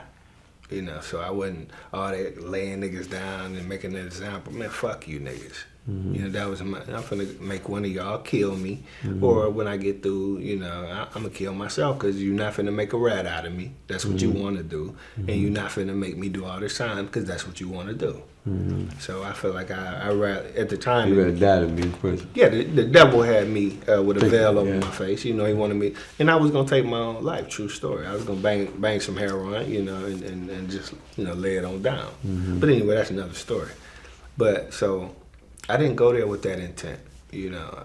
But when I got there and seeing how I was rocking, I got the Beaumont first. Yeah, I'm thinking. Shout out to Beaumont. Shout out to Beaumont, and you know, I was really one of the ones that was there because a lot of these niggas are shout out to Beaumont, right? Mm-hmm. That's been to the Fed and shit like that, and they just shout, and that's cool. Ain't nothing wrong with that. But I shout out to Beaumont because I was there, and the guys are still there, and that, you know, that changed my whole outlook of the Feds because I was down. Niggas was pulling up. My first partner, A-Car, he pulled up like, man, you know, when they give you your partner them pull up, I got a kit for you, shoes, toothpaste, you know how they do. Here go a watch, here go some stamps. Care package. Care package is what they call it. My man. So they pull up with the care package, and the knife is in the care package. Yeah. So I tell them, man, I don't need no knife, man. I'm decent with these. Mm-hmm. And my man told me, say, it's different, black. Different. I say, yeah, all right. Well, you know, because these niggas think I'm a rapper. Mm-hmm. You know what I'm saying? So they really fans and shit. Yeah, they think, you know, but I knew him from the street though. You know, I knew him when he was a boy. You know, because I was cool with his uncle. So he telling me, nah, big homie, it's different. I'm like, yeah, but you can't tell me shit. I've been doing it since you was a kid. You know what I mean? 2 weeks later, I was like, hey, let me get that. Let me get that. Yeah, it ain't take but 2 weeks. Yeah. I said, these niggas ain't down here scrapping. These niggas sticking something. Hey man, listen. I'm gonna tell you. I'm gonna tell you one of my favorite stories. You can tell me one too. So, I'm in MCI, Chicago, right? I just got sentenced, and they gave me 7 years for bank robbery, right? Which they really should only gave me a year because I didn't rob with a gun. I finessed them. But they treat, you know, if you look at somebody in bank in feds, it says intimidation. So the tailor said I looked whatever you call it. She said I looked at. So I'm on the phone and they said, hey man, this is the Mo phone. I said, I'm from the state, so niggas know me there. I've been in boys' school, everything. I've been whooping niggas, so I'm like, damn. So I'm thinking like, I just whoop one of these niggas, right? So I said, I'm gonna whoop this little nigga, right? And so and the other phone was the GD phone. The other phone was some other niggas, Mexican phone. So about 4 phones. They had little blue phones up there. Yeah. So I said, man, I remember, I'm thinking like, it's a challenge. So the nigga from Milwaukee, old dude named Penitentiary Sam, he did like 40 years. He been in jail his whole life. Said, he knew my daddy. My daddy named Johnny. He said, little Johnny, let me holler at you, man. He said, man, you know what I'm saying? These niggas finna kill you. I said, oh, fucking phone? I said, man, me and the nigga we can't get a fair one? He said, that ain't how they do it here. Mm-mm. So I said, who the leader? He said, nigga named Ross Bay. So he take me to Ross Bay's cell. Ross Bay, nigga out of Gary, Indiana. I'm talking to Ross Bay. Ross Bay say, man, listen, man, this is the mode we call it, you know what I'm saying, for this tier, you know what I'm saying? And that's our phone, you know what I'm saying, bro, you know what I'm saying? Sam, Penitentiary Sam, but his name's Sam Bay. He said, Sam Bay, you know what I'm saying? So we gonna give you a pass. He said, but he said, do you know who you are? I said, yeah, nigga, I know I'm kid out, you know what I'm saying? Nigga, I'm from, Milwaukee, my way, Chicago.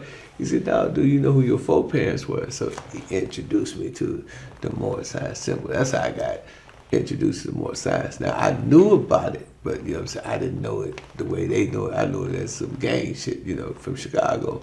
You know what I'm saying? So I got into the Morse Science Temple through this brother, you understand me? But that was my first introduction. So now, when I go throughout the bit, I'm a Mo. You know the Morse Science, right? So I'm a Morse American. But when I get to Rochester, ain't but one Mo there. That's Brown Hill. So Brown Hill, he had all the lessons. He taught me everything about the Morse Science. Even the Prophet W. Ali's secretary, she was just still living at that time. And he called her, he put her on the phone, named Sister Christine Price Bay. And man, I just fell in love with the thing. Now that saved my life. Now my crew, the Milwaukee crew, Chicago crew, hey, all day, every day. They say, hey man, I can't move with y'all, man. I'm more science, man. I'm love, truth, peace, freedom, and justice. That's my story. You got a story? Similar, but not quite the same. By me being in the Fed and it being so different, I had been a state joint, like I said. So I was on a Harry Carey mission, basically, I'm gonna die here, blah, blah, blah, whatever. The Texas car saved my life because, lo and behold, to me, I'm sitting up here, I'm moving on my own, doing things I want to call a nigga out or a Mexican, hey man, what's up, man, what's happening, And they was kind of like, Black, you can't do that. I said, man, can't nobody tell me I can't do nothing, champ. You know what I mean? That was my attitude. But I had guys that were patient with me, right? Like Big T and Squat and, Bambino and Charles, just people that fuck with you. Yeah, they fuck with me and they bear with me, man. You know what I mean? Because then finally my partner Big T out of Houston, he broke it down to me the best. He said, listen, because it was a Mexican. I get drunk one night. I called a Mexican because I felt like, he was just, I don't know. I was just on one. So he was like, Black, you can't do that. And I know you're going to say, I can't tell you what to say. You know how I feel. That's my stance. Can't nobody tell me nothing. It's my 30. I ain't with y'all crew. I ain't, you nigga, it's me. You dig? So I can do what I want to do. But he pulled me. He said, listen. He said, you different. He said, if anything happened to you in this penitentiary on our watch, nigga, we can't go nowhere. He said, as soon as we pull up, they're going to be like, you was over there with Black when he got stabbed. Y'all let Black get stabbed. He said, we'll never be able to wash that off. He said, so you may not say that you in the crew or in this, that, and the third, but you Texas. You ours. So if something happened to you on our watch, then it's our demise, basically. So what you think about the DC crew? It Oh was my God. crazy. But, hey, look, Oh look my here. Y'all niggas think y'all. Hey, shout out though, cause I got one of my best babies, man, from DC. That's my baby. Hey, man, listen, man. By me being a Mo, a lot of brothers was, I ascended to the Grand Sheik. Okay. So I was the leader for like damn near 5 years in that motherfucker, right? And I had all these DC brothers. Man, Lynch Bay, man, them William Bay, man, them brothers was treacherous, man. Cole Hill, man, I don't know if he's still there, but that man was a booty bandit for real, man. I mean, it was like, I'm looking at these niggas, I'm like, man, these niggas is crazy. You know, we can't say call each other niggas as Mo's, but them brothers was so crazy and they was so deep because every case in DC was a fair case. Yes, right. And that was one of the things that, you know, I used to tell my homies from Milwaukee. I said, man, watch out for them DC boys. Yeah. I said, man, them niggas is treacherous. They dangerous. You know what I'm saying? Me now the Memphis crew was no joke neither. Right. But them that DC crew, man, everywhere you go, you outnumbered with that DC crew. I've been outnumbered with them before. Yeah. Yeah. But one thing I will say, man, is whatever the reason, man, they took a liking to me. Yeah. They yeah. Because, you know, I was a Mo, so I hung out with a lot of them. Yeah, they took a liking to me, man. And but I say this, you nigga talk their ass off, but them boys gonna push. Yeah. They gonna push that iron. They gonna move. They ain't, you know. And then a lot of them, you know, grew up. They ain't boxing. never coming home neither. Yeah, they gonna push that iron. Cause Yabo Hill, I don't know, he probably still he was a kid, so I was a little older than him. He came in at 16.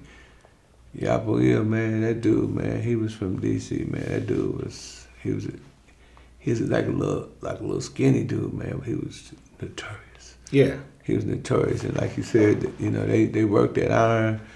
And I remember I was in MCI Memphis, and you had the St. Louis crew, Jerry Lewis Bay crew, you know, the Jerry Lewis faction of the Mo's, then you got the Our Loveville faction Mo's. So, you know, of course, you know, Our Loveville had the chapter in the prison, so we was under his chapter. But, you know, I was successfully able to bring the Jerry Lewis Bay crew and Our Loveville crew together, you know. But it was also a DC crew. Mm-hmm. So the DC crew, they was Mo's, but Lynch Bay, he was selling heroin, dog. He's dead now, probably. He's in his 60s now. This is something like 30 years ago. You know what I'm saying? So he's probably dead now if he's not married. You know, he be in good health. So Lynch Bay was selling all the heroin here, all the DC, but they, you know, they love the Moore Science Temple. You know how it is about the Mo. So we in there, man, and the St. Louis Mo's was tripping with the DC Mo's. Mm. That's how crazy it was. These brothers from DC said, nah, we doing our own thing. And then the St. Louis Chris, they doing their own thing. Then I'm the Grand Sheik, you know what I'm saying? And then Lynch Bay and Brother Williams Bay, he was about 63, OG. He was the chairman, you know what I'm saying? He was my chairman, so I had to neutralize all that type of shit. This is the type of shit I was going through in the fast. But, you know, then everybody look at us. You got the Sunni Muslim looking at us. You got the Hebrew Israelite looking at us. And I'm like, man, listen, man. You know, for the sake of peace, man. You know, let's demonstrate. You know, this ain't what the prophet want. You know, this ain't what the prophet never drive they want. So that's how my time went. You know what I'm saying? But I, you know, honestly could say that I still read my Quran to this day. That shit saved me, man. That's for sure. I'm serious, black. If I wouldn't have joined the Moore Science, I've been with the Milwaukee crew, Fitzgerald. I had to bring them to. He became Fitzgerald, Bray, and Reggie and Seahorse. They all ended up coming into the, you know, Reggie went to the Nation of Islam, but they all ended up coming into the fold. But they was, man, robbing niggas, and they was going to it. Only time I ever had a problem with a Mexican was because them niggas. Right. The Mexicans lumped us all in a category. They said he's one of the Milwaukee boys. Cause you know, I think our thing was 089. What's y'all's? 177. So we 089. Yeah. So anything with 089 at the beginning of it, that was Milwaukee. So, you know, that's one of the 089 niggas, you know what I'm saying? So I can't get away from that. So I told the Mexican dude, we in the laundromat, so he work in the laundry, we in the laundry. I said, listen, man. I ain't got nothing to do with that shit, man. I said, man, y'all handling that shit, right? I said, man, I'm a Moorish American, man. You know, and, you know, I could have put the pressure on them because DC, all of them would roll with me. The St. Louis crew, because we votes. Right. But you know what I'm saying? I had to explain to them. That's the only time. And that dude, I think he was Mexican Mafia or some shit. You know what I'm saying? That's the only time I had a problem, man. I promise you, man, my whole bit, smoke. Smoke, yeah. I slapped 2 white dudes because they turned the TV off BET. I loved these to watch. That's how I stayed in the street watching BET Countdown. Yeah. You know what I'm saying, man? And them niggas turned the TV, 2 white boys. One of them I slapped, and the other one was over car gang. I slapped him too. That's how, my mama didn't come see me in prison. Yeah. So I was hustling and I was trimming niggas with them cars and shit, crooked cars and shit. So that's how I survived, on the side. But that's the only two incidents I ever had. Yeah. And the one Mexican, man. My whole bit, and the shit I told you with in MCI Chicago, when them niggas made me, I ain't say they made me, they introduced me to more science. Yeah. Mine was a little, I didn't have to go down there and carve a lane out, or find an umbrella, nothing like that, because it's guys like I tell you how you got the top tier guys that came before me. You got a guy named Big Funky, you had Trent, you had Big Mert. These guys, they went before me, and they created something that's called Texas Family. Texas Family. And it lives on in the federal penitentiary. And so I had a home without wanting to live there, basically. In other words, so I never joined Texas Family. I was just Texas. But they had already carved a lane out, for Texas, because I ended up going to 9 different compounds. So I was all over the United States. Yeah, me too. But when I pulled up, they'd be like, do you know Big Funky? I'm like, yeah, that was one of my big homies growing up. You know what I'm saying? So now, because them niggas came down there and they put that work in, that gave me, as you would say, that 15-second rule. They would check me out, watch me a little bit, maybe 2 weeks, maybe 3 weeks, see how I'm carrying. Send the nigga to me, see how, and it was enough for them to say, okay, dude, real. You know what I mean? Or whatever, So, like I say, the whole Texas car is. So did you hustle while you was in prison? The whole time. You did, because non-stop. You ever heard of Sam Petty? Yeah, I heard the name. The Sam Petty, he had 15 years. He got 12 years in. This nigga in prison was the biggest heroin dealer in St. Louis. Yeah. And then niggas from St. Louis know him. I don't know if Sam's still alive. He's an older guy, know. And Sam caught a fast case. He was fucking with this motherfucking these triads, these Asian motherfuckers. Right. You know what I'm saying? And they was selling heroin like a motherfucker. And the day he was supposed to leave, the feds handcuffed him. Man, listen. You know what I'm saying? Yeah. So I seen niggas, Roe out. You remember Roe out of Chicago, Roe Daniels? I was in there with all them niggas and. Felix Mitchell, all them niggas, right? I don't. They come, these legends, they from California, Oakland and shit. I was in there with these niggas, Butch, Butch Jones, all them niggas way back in the day. Yeah, these is legends, you know what I'm saying? And I seen them niggas, man. And was you in the feds when they had money? No. No, they probably said, we had real money. Y'all had real cash, yeah. Yeah, we had money. I was in the feds when they had cash out. Yeah. That's the same shit. Yeah, so but that was even sweeter. Yeah, I mean, Yeah, but I never, because I was a grand sheik, I was almost be considered like a church boy. I couldn't do the shit that Lich Bay and all the other niggas do. They was selling heroin like a motherfucker, getting plenty of money, and I had to survive. Did you ever, because people ain't gonna believe this. I know you probably experienced. It was a hoe. I ain't gonna say her name because I don't know if she still worked there. They was really selling pussy in the feds. Yes. I mean, like this. That ain't past tense. That's right now. She was a teacher. Bitch had a big old ass, pretty bitch. We was in Memphis, man. This hoe was. I mean, niggas was having niggas send $500 to their mama, and that bitch would take them upstairs. Right now, today. Yeah, and she was fucking niggas don't know, man. Niggas in the feds, some niggas live better than niggas on the streets. Did you work with Unicorn? Work. You didn't fuck with Unicorn? No. Yeah. But I respected the Unicorn worker because they was getting real money. And again, shout out to Cash Out. Yeah. Yeah, so, I had to survive, Ken. You know, because when you go to, how it is, when you go to jail all the time, everybody take their hands off you. One of the few people that didn't is the one you was talking about earlier, Lil D. That's my partner, the one that introduced us, the reason why we have this interview right now. D's solid, super solid. Yeah, man. I come out, he put Hustle Go Broke on me, bust down, he's from Rico, just type shit. So real guys. So, but me being a hustler, I didn't want to. So they gave you this weekend? Man, everything I got was given. I ain't had to buy no jewelry. Man, Yeah, nothing. man, look at this. I ain't had to buy no jewelry. I'm telling you, man. Hey, this man. I bought the earrings. Yeah, I've never seen anyone yet, ladies and gentlemen, that get the respect that this man gave. When I tell y'all that this shit was unbelievable, because you know I get a lot of respect, so I know what that shit look like. But they treat this man like the God. Gave the man brand new Rolex, all that shit. Man, I got a couple. I got AP. I got another stainless steel. My partner, from one of my crib partners, I met out there. He sent that through the mail from Atlanta. My other partner, he a square nigga, work every day. Give me a Rolex Gold AP. You know what I mean? Rico make sure I'm looking good. It's just real nigga street. You know, because I stood up, Ken. So you don't get no trophy for standing up. That's what but they Boosie show said. they love. I did Boosie movie to make an autobiography for celebrities coming out soon too. That's one thing that Boosie said, man, if you don't rap, you'll be a godfather. You know, he said, don't rap, motherfucker. Right. You know what I'm saying, me? And, you know, Boosie, you know what I'm saying, you see it in the movie, he got a real big thing about, motherfuckers telling this shit. You know what I'm saying? Like I said, it's crazy because there's so many solid niggas that told, man, and these niggas is killers. What? So I can't just shit on them niggas like that where I'm from because them niggas these niggas still put in some work. Yeah, because at the end of the day, that's just a decision they made to save their life. You think what I'm saying? So I can't tell a nigga how to save Man, their listen, man. Them niggas in Milwaukee, you know what I'm saying? Me, they kill everything laying down that ain't laying down. And they get in there, they'll fold under pressure.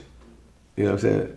But them niggas will come back home and go back to work. Right. So, you know what I mean? I try to be respectful to them so they won't think that I'm being disrespectful. But I'm speaking about it in terms of niggas who like Boosie, he talks about it. A few other people talk about it. But me personally, you know what I'm saying? The only secret weapon I have about, not telling and niggas telling is I don't hustle with no nigga.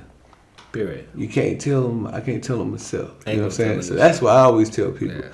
They say, man, what about? I say, nigga, I stopped selling drugs because I know somebody can tell on me. Period. You know what I'm saying? Me and when the motherfucking hoes, they gave the hoes the motherfuckers, they said, okay, well, human trafficking, the bitches can snitch now and bitches can turn evidence on you. I stopped that shit too. When they changed their laws, I changed mine. Hey, cool, no more pimping. I'm done with it. Yeah. You know what I'm saying? It's something else. Y'all put a new name, a new face on, just like drugs. Right. Before you got indicted, and before all that indictment shit in the early 80s, that shit was misdemeanor. You get caught with a key of dope, it's misdemeanor. But in 85, they came with the enhancement laws. And then you had the crime bill in 84 with George Bush, and then in 94 you had the Clinton bill. And that's how a lot of motherfuckers started getting caught up. Yeah. You know what I'm saying? And then, prison, Correctional Corporation of America, you've been in the feds, you see they got the Unicorn, they got call centers, it ain't just prison.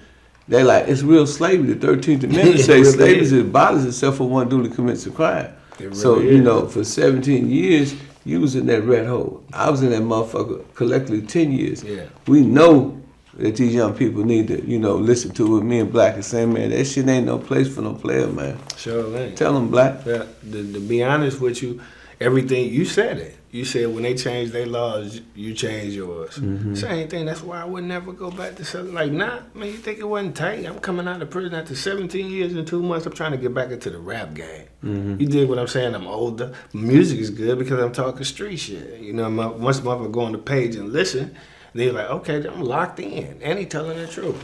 You know what I mean? For the most part. So, but at the end of the day, you think I don't get tempted to give me some money? But I can't. I can't get tempted on that because that's like a bait car. Check this out, Black. When I was pimping like a man, I was winning all the pimp trucks. I was no more pimp the country.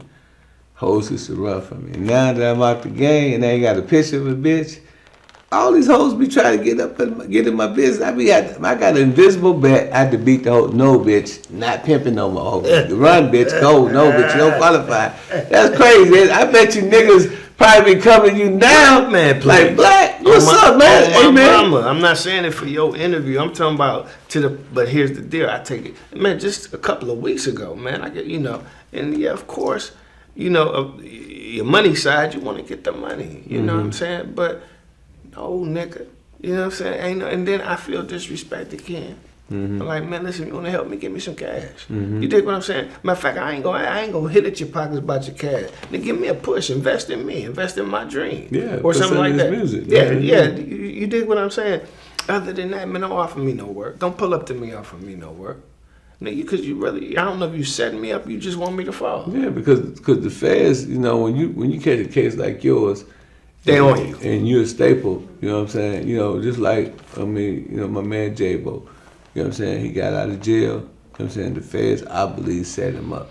You know what I mean? Because they knew, you understand, where he came from. They knew he was used to having big money.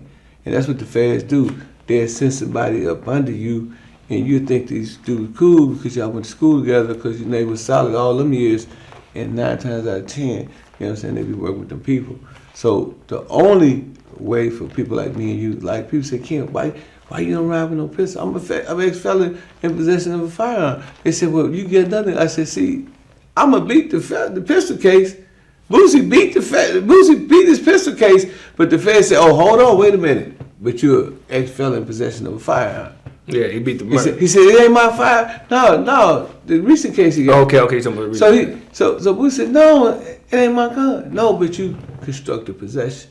And what niggas need to understand, and Black, I'm pretty sure he was in the feds with a lot of niggas as I was way back 40 years with niggas who was in jail for one gun. BG just took 12 years for a gun. So what I'm telling y'all young people is that I'm not telling you not to protect yourself. But, you know, usually if I move and you see these motherfucking jackets somewhere and you're going to see a bunch of them around me, I'm cool. But I ain't going to never have it on me. But I might as well have it on me, because if somebody somewhere in the vicinity, not in my car or not nowhere where I can have access to it, I'm good. But once you got access to it, you're at your girl house and she got the gun in the box, hey man, you gotta hope you ain't got no informants around you, man, because if they tell them folks, it's just as worse as selling dope. It's just as worse as pimping.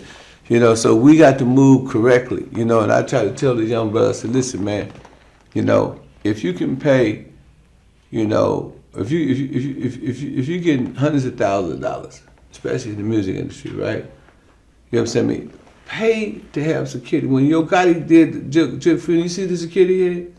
Nah. Yeah, man, go check it out, man. He had helicopters, snipers, and everything on the building. When you can afford that shit, it's gonna cost you the same much money to beat the bail case, you know, to get out on bail, and the same much money to hire the lawyer.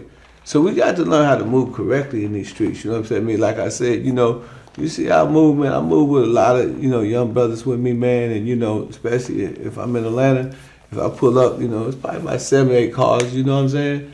You know, and I don't ask them for protection because I don't need no protection. Yeah. But they look out for me because they know I look out for them. You know what I mean? And that's one of the things. Yeah, you probably got to say, thank God, I know you're a boss. So, okay, you go to Fayette, you do 17 years, 2 months. You came out, obviously niggas bless you with all type of jewels. You shooting videos and shit like that. Yeah. You've been on a lot of podcasts and you did a lot of interviews and shit, right? Mm-hmm. Do you see the music, you know, based on, you know, the current sound? Do you see your music, you know, resonating with the consumer? I do, man. I'm gonna tell you what I don't do, Ken, is I don't try. And I'm glad you asked that. So a lot of young guys know I'm not trying to get in their lane. You dig what I'm saying? Mm-hmm. But it's room for you in mine. If you like what you hear, you like this game, you know, you done did your homework, you know, because our youngsters, they want to follow something real. You know what I'm saying? They want to follow, you know, a nigga talking this shit and it's authentic. They want, hey, and it's cool. So what you call real in the music? I mean, like, usually they want to follow. They for some reason, our culture is attracted to the nigga. Gangsta shit. Yeah, to the nigga that's really. Can you give me a line? Give me a line that they might be attracted. Give me one of your some bars. Something that they might be attracted to. Like talking about going, you know, like just do the bar. Like, can you say the bars? Ah, man. You need music to do it? No, not really. It's just like so many of them. All of them is just real shit. Give me one that you think I like. Coming from where we came from. At night I can't sleep. I toss in bed. heard a couple of my partners done talk to the Fed. My name came up like, what about Black? You know, we heard that he rapped, but then what about crack? Is he back on the block, and what is he scoring? How he moving so many bricks and we ain't knowing. How he flipped Southside back to stop 6 in the 745 LI, dropping bricks. Just ask me, cops, I give you the scoop. The interstate's wide open from the text to the boot. I monopolized the game and pay 14.5. Niggas love when I touch down with 16.9. Add that time 10, 3 times a week. 24 stack profit every time I blink. You know, I can kick some pimp shit. Man, you did. You forgot. I did something for you. Yeah, you on the song, man. You did that for me in prison. That's why, and this is unscripted for sure. That's why. Oh yeah, I am. Yeah. Like a motherfucker, man. Listen, yes, I did so many albums. Yeah, I know. Mean, you gotta remember, we talking about 50, Nelly, Too Short, I know. Lil Jon, and then you said, then Twisted Black. So Black. that's why when this interview took 3 days to happen, I didn't care when you said. I kept you telling owe me one. I owe you. I owed you that. You dig what I'm saying? You didn't know. I mean, you ain't thinking about it. But I'm like, I told my partner and them, I said, I got an event right now. I said, but this guy did something for me in prison, and he is who he is.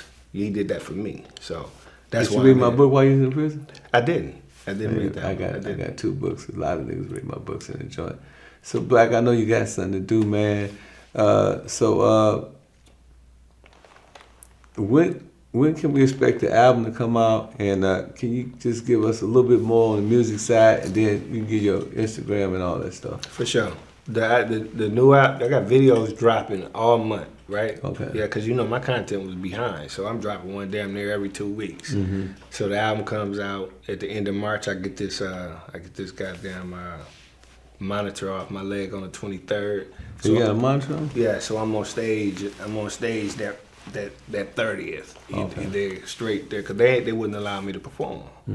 So you know that's crazy. Yeah, well, you know it is what it is. They let BG perform? Well, yeah, I ain't BG. Me, I'm down here in Texas. They like, you get on stage, you go into the cage. I'm like, okay, don't want that. So man, yeah, the music is coming. Maybe we should have did that freestyle. Yeah. Oh no, why not? Oh no. Hey, but guess what? Like what Lawyer told me, they specifically said live performances. So this is not a live performance. That was just a couple of bars. Yeah, that's cool. No, we good. I'm well with, you know, I did I did everything I'm supposed to do. Okay. I ain't bucking on the feds. I ain't getting on songs talking about fuck the feds. I'm not that guy. You dig what I'm saying? I learned my motherfucking lesson. You know what I'm saying? So if you gonna let me live in y'all aquarium, then I'm gonna follow the route I'm supposed to go. Period. But Twisted Black, The Hustler Go Broke, 6 volume come out March, toward the end of March, early April. One last question. You know, my career was in the pimping. You know, what is your take on the pimping? Is there any players, pimps in Fort Worth? Man, listen, here's the deal. Fort Worth, and I'm not saying it because it's my city, it's all here. It's pimp town. I mean, it's all here. You can't miss it. You know I know. A lot of these little niggas be stealing my lyrics right here too, man. They be using my pimp shit. Man, listen, Lil D, listen. I tell Lil D all the time. I told him out the gate. I say, man, come on, man. You try to, because Lil D, he been a slogan hauler. He said all the slogans before he met you, but now that he done met you, that shit done went up a notch. I took like 9 of his slogans and wrote the whole 16-bar verse in one of my songs, you know. So he been sucking up some good game from you. But we know who you are, man. And we respect you. That's my family, right? You know, a lot of my pimp partners is from Fort Worth. Yeah. You know, a lot of, a couple of my guys from Memphis, they was living up here in Fort Worth. I ain't had a couple of bitches out of Fort Worth, you know what I'm saying? So, the pimp game is real heavy down here. It's a lot of players down here, a lot of, crap players and, definitely hustlers and, after hour spots. So, I tell people all the time, man, when you go to Dallas and you go to Fort Worth, it's 2 different. So what is the, I know I said I was gonna let you go. I know you got to go. What is the difference between Fort Worth and Dallas? What, give us a little. Man, I got a lot of Dallas partners. You know what I mean? One of the major differences is, Dallas is, they kind of flashy. You know what I mean? If you look at them, you can see the flash on them, and they sharp. I give them that. Fort Worth. we're a little bit more, to me, this is only in my opinion, a little more reserved as far as the flash and all that shit. You know, we're still dripping shit like that, but this not a is lifestyle. one of the most dangerous cities Period. that you go to. So although they don't do all the now, I don't want you to mention no gang name, you know, Right. no specific gang, but how did the gang culture, which is a lot of LA gangs, how did it get so thick down here? Did somebody from LA come here and Right. created it that? Yeah, one of my mentors, L.A. Ryan. I mentioned him earlier. Yeah, you mentioned he that. just got out. Shout out to him. He just got out 3 weeks ago from doing 33 years. 33. I'm about to get you an interview with him. Yeah, Because I that need- question right there, yeah. he'll take you down through there. And he's live and active on social media. OG _ LA Ryan, something like that. Yeah, He yeah, telling you I all this shit.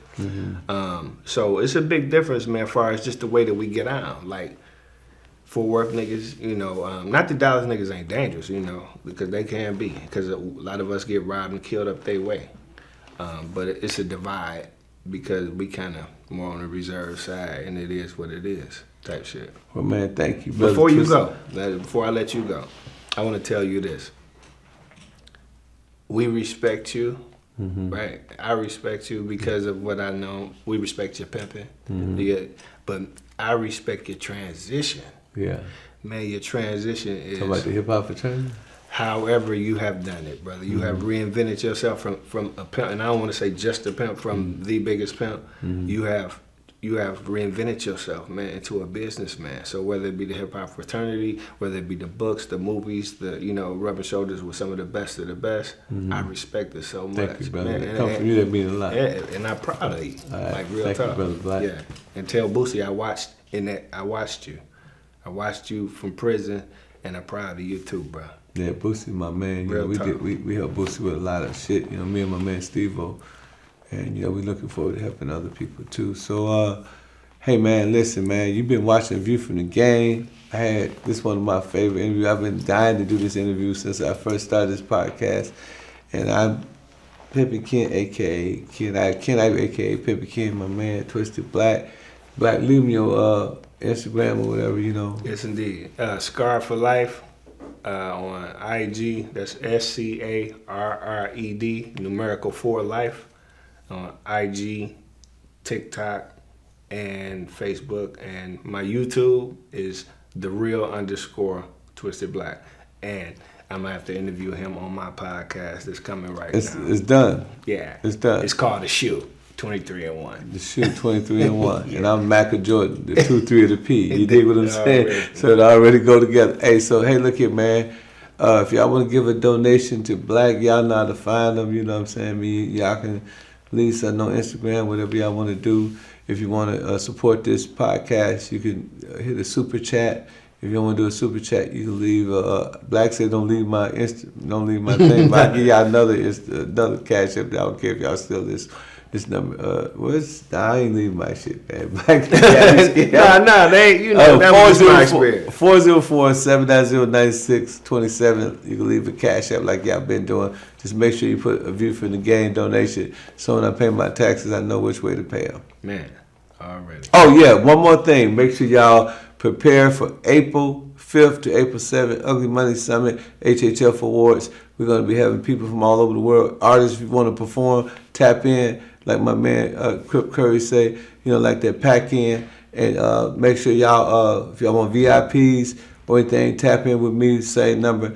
If y'all want tickets, go to HHF/Eventbrite/_HHF awards. And right now, everything is 50%. So tickets is only $50 now. Y'all know last year and the year before they were $100. But if you order for the next 30 days, you're only paying $50, 50% off. And thank you again, Brother Black. Yeah, my pleasure, bro. Hey y'all, it's your girl Sweet Shelly, and I'm your hottest host for the 2024 HHF and Ugly Money Awards, baby. Yes, along with the beautiful Miss Taylor, okay? And we're gonna be live at the Atrium in Atlanta, Georgia. So I know you wondering, hey Shelly, How do I book to do live performances? Or how do I book a VIP table? Well, fear no more, my darling. All you have to do is call 404-790-9627. Voila, magic. What up? It's Ugly Money CEO, Ugly Money Meet You. Listen, April 5th through the 7th, the Ugly Money Music Summit / HHF Ugly Money Awards. Now on the 7th, y'all got to get y'all tickets because we have an award show. We're going to be announcing the winner of the Ugly Money Music Summit and also awarding and commemorating and representing for all of the talented people, the legendary people, tons of celebrities in the building. Definitely go to the website to get your tickets today. It's that ugly money. Hey, say what's happening, man. TIP the King. Hey, listen, man. On behalf of myself, Grand Hustle, I accept the HHF Awards. Hey, thank you to Ken and all of the pimps and players that had a hand in this award. You hear what I'm saying? Appreciate y'all. Ugly money, everybody. All the money. You understand? Appreciate y'all, man. Yo, this Cat. I accept my nomination for the HHF Ugly Money Award. Big Cat Records. You know what I mean? Respect. Yeah, what's up? This your boy Lil J from Crime Mob, and we performing our greatest motherfucking hit, Nup If You Buck, at the HHF Ugly Money Hip Hop Awards. You dig what I'm saying? We coming there. Pimpin King gonna be there. Lil J gonna be there. Crime Mob gonna be there. T.I. and others. Y'all come up.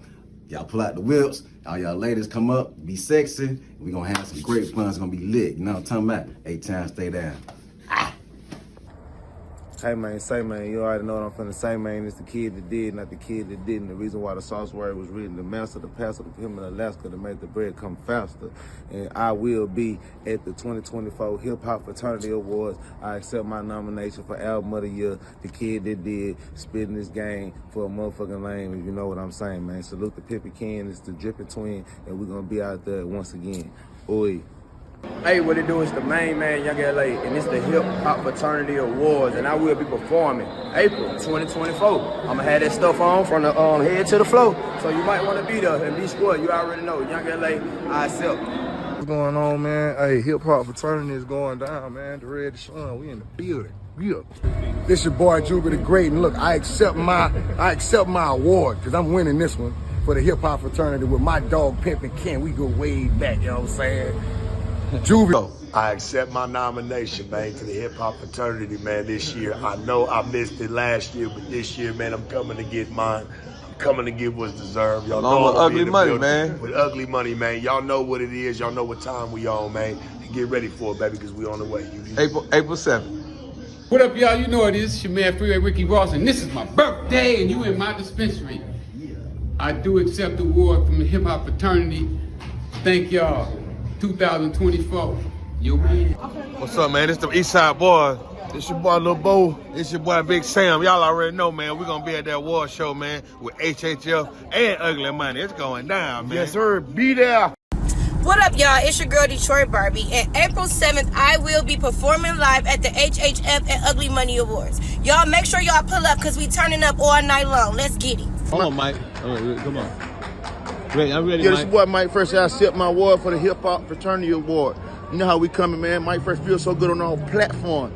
Platinum in the street, rich before rap. Stop capping. Stop playing them crackhead games.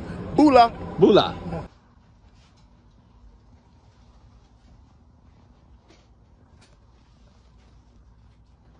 This is Grandmaster. I will be accepting my award from the Hip Hop Fraternity Awards. Look for me real soon. Keep your eyes on your prize. Okay, this is OG Phil Mostrino over the game. I will be in Atlanta, April the 7th. Yeah. They accept my HHF award, Ugly Money Award. It's your boy Twisted Black, man. I'm standing right here. I'm honored, man, to accept my award from HHF Ugly Money, man. This is my Lifetime Achievement Award. They say I really got it for staying down. So, man, I take that, man. I appreciate everybody behind the scenes, and I take that award. I hope I'm able to make it. Hi, everyone. I would like to say that I sincerely accept my nomination for the Hip Hop Fraternity and the Ugly Money Award. Thank you, Ken, Ivy, and everyone that's a part of this event.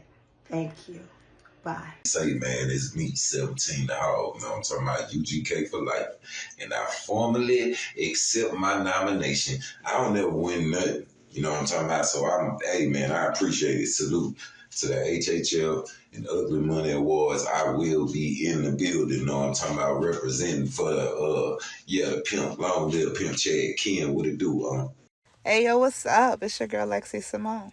I've been nominated for the HHF Ugly Money Awards. It's going down April 7th at the Atrium. I know y'all better get your tickets because it's going to be sold out. I'll see y'all there. Yo, what up? It's your boy Bass from the gang, and I was nominated for the Ugly Money and HHF Awards. Tap in like that, pack in. See y'all April 7th, for sure. Hello, everyone. My name is James C.B. Gray, President and National Spokesperson for the Hip Hop Fraternity. I'd like to invite everyone to come out to our 3rd annual Hip Hop Fraternity and Ugly Money Awards ceremony on April 7th, 2024. This event's going to be taking place at 5479 Memorial Drive in Stone Mountain, Georgia. Once again, 5479 Memorial Drive in Stone Mountain, Georgia. Be there or be square. We're going to have a whole list of celebrities, socialites, but most importantly, we're going to have our hip-hop fraternity members from our chapters throughout the United States.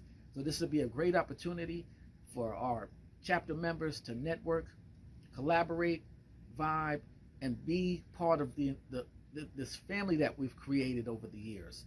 All right? Much love to our CEO and founder, Ken Ivey, who made this all possible. And we're out here trying to take it to the next level.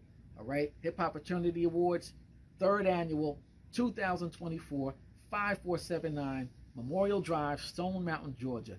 Be there. I hope to see everybody there. And who knows, you might win an award.